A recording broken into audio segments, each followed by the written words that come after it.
Ignition chips niya. Tapos, inayos po ng tatay ko kasi aas po kami. Kaso, magmamotor kasi yung papa ko para padala niya yung... Ito po ang papa ko, nag-aayos. Kasi po sira po ang motor. Ano po yan? Ito, yung ignition switch.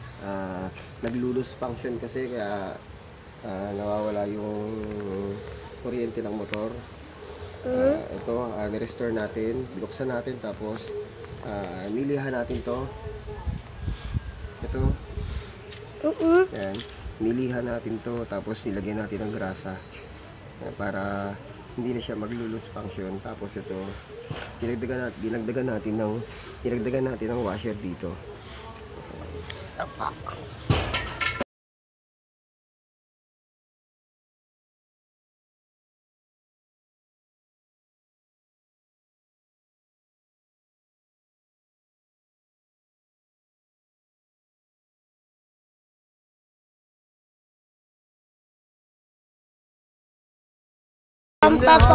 Babalik ko na.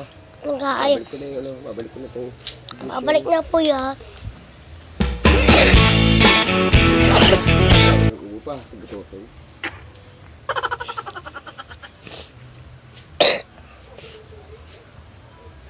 Dapat to may mga tools kayo na screwdriver, long nose.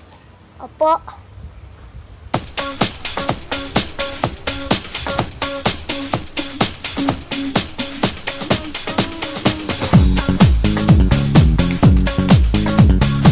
Bakit siya pupukpuk po?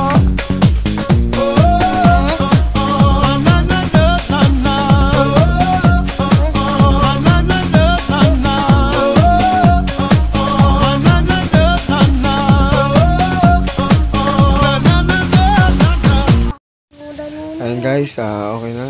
Ito na yung gawa natin. Ayan. Kanina kasi naglulus siya. Kahit na naka-on na siya, wala pa ring ilaw to indicator ng neutral natin. So, dahil nga ni-restore na natin, ayan na siya.